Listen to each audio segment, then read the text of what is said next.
Hello students, I am Gopal Washne और आज हम एक नया टॉपिक शुरू करने जा रहे हैं, फोटो इलेक्ट्रिक इफेक्ट। जैसा कि हम जानते हैं लाइट का डुअल नेचर होता है। Light wave nature and particle nature दोनों शो करता है और कुछ फिनोमेना जैसे कि यंग्स डबल स्लिट एक्सपेरिमेंट को लाइट के वेव नेचर से एक्सप्लेन किया जाता है। On the other hand photo electric effect को लाइट के पार्टिकल नेचर से एक्सप्लेन किया जाता है।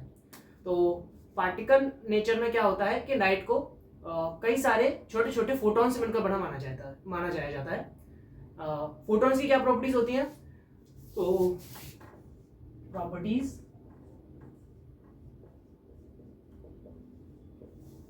Of photon,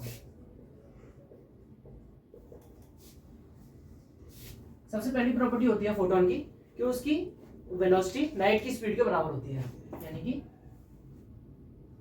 speed of photon equals to c, which is equals to 3 into 10 raised to power 8 metre पर सेकेंड।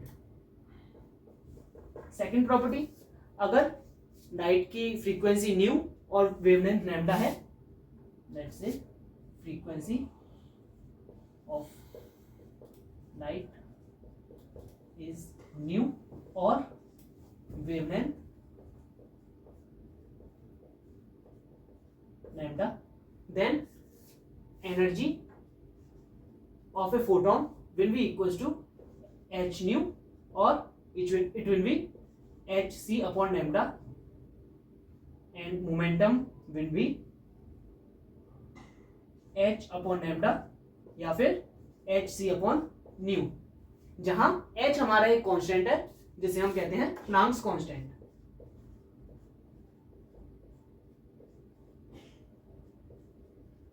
जिसकी वैल्यू होती है 6.626 into 10 raise to power -34 joule second. Let's rub it.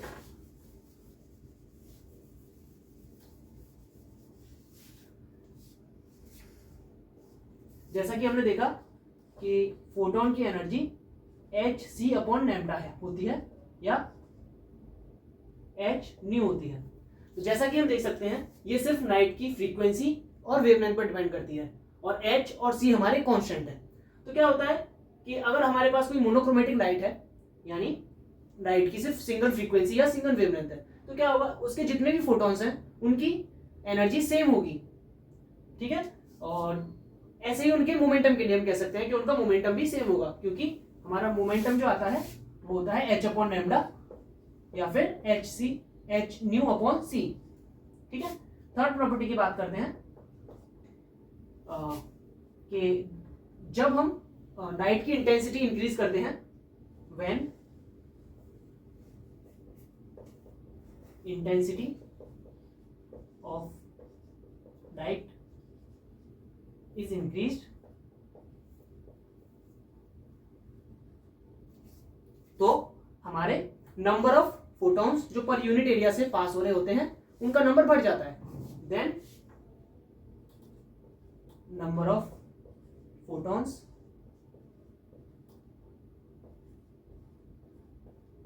Passing through unit area increases, ठीक है। ये थी हमारी photons की प्रॉपर्टीज। अब हम बात करने वाले हैं फोटो इलेक्ट्रिक इफेक्ट के बारे में।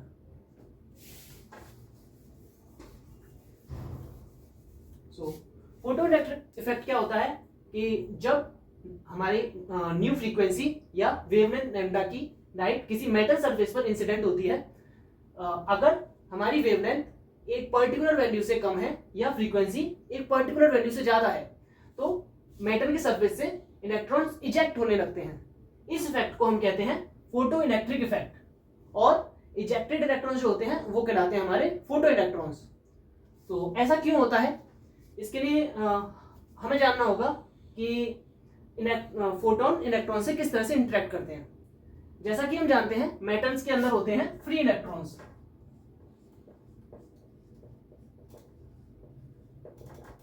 जो कि हमारे मेटल के अंदर घूमते रहते हैं। तो जब हमारी न्यू फ्रीक्वेंसी की लाइट मेटल सरफेस पर इंसिडेंट होती है तो हमारे फोटॉन्स मेटल सरफेस पर सीधे सीधे इंसिडेंट हो रहे हैं, मतलब ये जो हमारे फोटॉन्स मेटल सरफेस पर आ रहे हैं वो इलेक्ट्रॉन से इंटरेक्ट करेंगे, और जब ये ऐसा करते हैं तो फोटॉन्स इलेक्ट्रॉन से कोलिजन करके अपनी सारी एनर्जी इलेक्ट्रॉन को ट्रांसफर कर देते हैं। और जब इनकी एनर्जी एक सफिशिएंट वैल्यू से ज्यादा होगी, जिसको हम कहते हैं वर्क फंक्शन, जिसको हम फाई से रिप्रेजेंट करते हैं, जब इनको फोटॉन्स की जो एनर्जी मिल रही है E which will be h nu, if it is greater than phi, there is a chance that these electrons will get ejected from the metal surface. Why I am saying that there is a chance, there is not a certainty, because when coming to the surface of metal, let's say here is our electron and this is metal surface, तो क्या हो रहा है, जब हमारा photon इससे जाकर collide करेगा, let's say this is a photon with energy h nu, then इस मोमेंट पर इस इलेक्ट्रॉन के पास h nu एनर्जी होगी, और मान लेते हैं ये हमारा वर्क फंक्शन फाई, मतलब इसको फाई एनर्जी चाहिए इस मेटल सरफेस को क्रॉस करने के लिए। और यहां पर हमारे पास आयंस भी होंगे, क्योंकि मान लेते हैं हमारा कॉपर का मेटल है तो उसके अंदर कॉपर के आयंस भी होंगे। तो जब ये इलेक्ट्रॉन मेटल सरफेस की ओर पहुंचना चाहेगा तो ये इन आयन से कोलिजन भी करेगा, और जब कोलिजन करेगा तो उनसे एनर्जी भी लूज करेगा। तो ये जरूरी नहीं है कि सिर्फ फाई एनर्जी को लेकर इलेक्ट्रॉन मेटल सरफेस को क्रॉस कर जाए, ऐसा भी हो सकता है कि उसकी एनर्जी फाई से ज्यादा है फिर भी वो मेटल सरफेस को क्रॉस ना करे, या फिर हम बहुत ज्यादा एनर्जी भी दें तब भी ना करे, क्योंकि उसके अगर कंडीशन बहुत ज्यादा हो जाएंगे तो बहुत ज्यादा एनर्जी लूज कर जाएगा, और जब बहुत ज्यादा एनर्जी लूज कर देगा तो मेटल के सरफेस को क्रॉस नहीं कर पाएगा। So there is a chance that if E is greater than phi, electrons can get ejected. Sorry, electron may get ejected.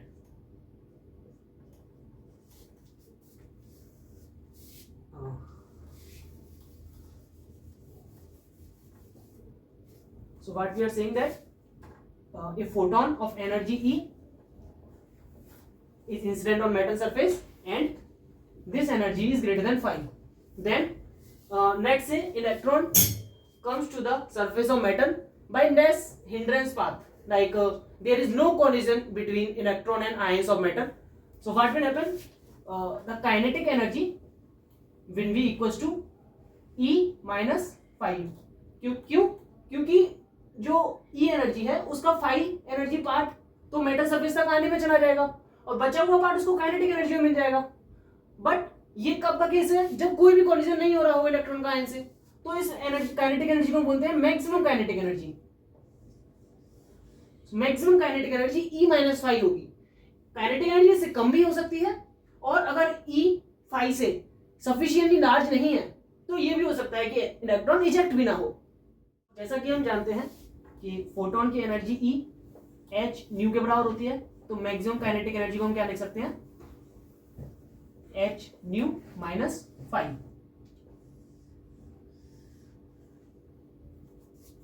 From here we can see that maximum kinetic energy of each ejected electron will be same. Why? Because क्योंकि हम जानते हैं कि h new जो है हमारी incident light की property है, यानी कि न्यू जो हमारा है फ्रीक्वेंसी है इंसिडेंट लाइट की, तो क्या होगा, ये एनर्जी तो कांस्टेंट रहेगी हर फोटोन के लिए, और फाई हमारा मेटल का वर्क फंक्शन है जो कि कांस्टेंट रहेगा, तो काइनेटिक एनर्जी मैक्सिमम हर इलेक्ट्रॉन की सेम होगी जो इजेक्ट होने वाला है। बट जो प्रोबेबल जो एक्चुअल काइनेटिक एनर्जी होगी उसकी वो डिफर कर सकती है, क्योंकि हर इलेक्ट्रॉन कितने कोलिजन कर रहा है इस बात की सर्टेनिटी नहीं है। Okay, next we are going to understand threshold wavelength.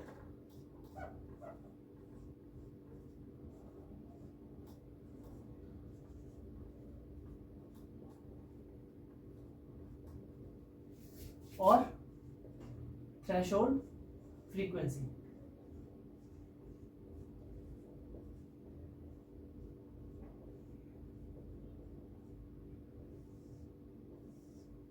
So what this means, मान लेते हैं हमने एच न्यू एनर्जी का फोटोन मेटल सरफेस पर इंसिडेंट किया, तो क्या होगा हमारा, अगर एच न्यू की एनर्जी, जो एनर्जी एच न्यू है जो इलेक्ट्रॉन को ट्रांसफर होने वाली है, अगर वो वर्क फंक्शन से कम है तो हमारा इलेक्ट्रॉन इजेक्ट होगा ही नहीं। तो हम उस मिनिमम फ्रीक्वेंसी या मिनिमम वेवलेंथ की बात करने वाले हैं जिससे इलेक्ट्रॉन इजेक्ट हो सकता है मेटल सरफेस से. So as we know maximum kinetic energy is equal to h nu, और we can write it E minus phi. This will be h nu minus phi, or it will be h c upon lambda minus phi. So for minimum energy for electrons to get to the surface of metal, kinetic energy maximum should be 0. So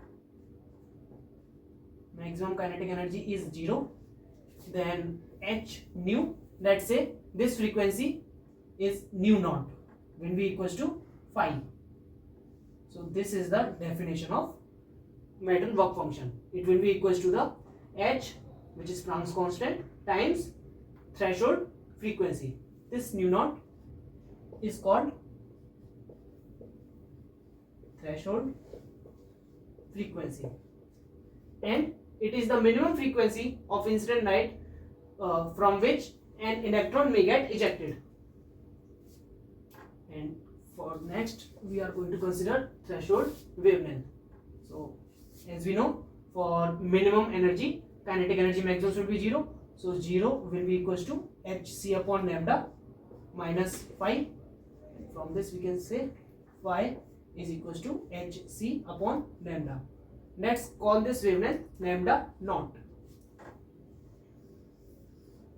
and from this lambda naught will be equals to hc upon phi, which is our threshold wavelength. So this is the maximum wavelength for a incident light from which an electron may get ejected. So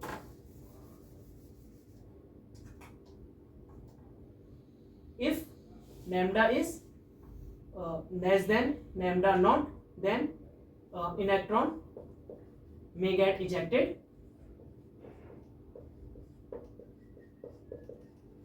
and if lambda is greater than lambda naught, then electron will not be ejected.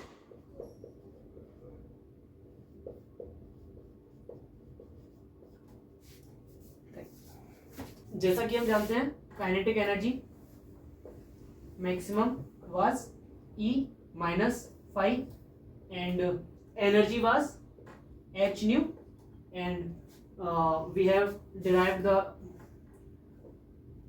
equation.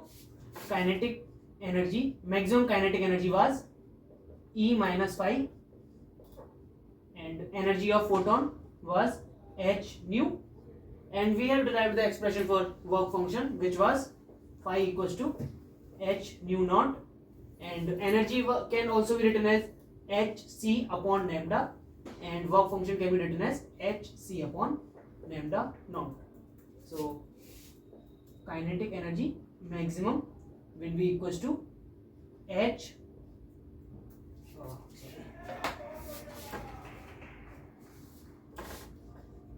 nu, which is E, minus phi, which is h nu naught. So it can be written as h nu minus nu naught.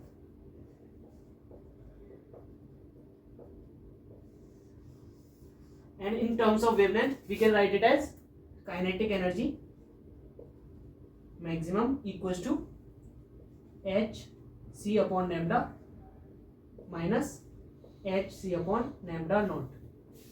It will be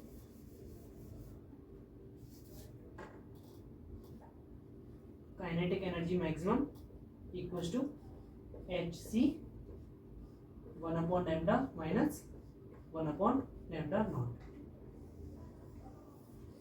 These two equations are known as photoelectric effect equations. And photo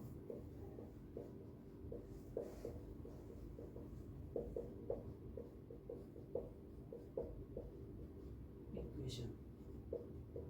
And that's all. Thank you.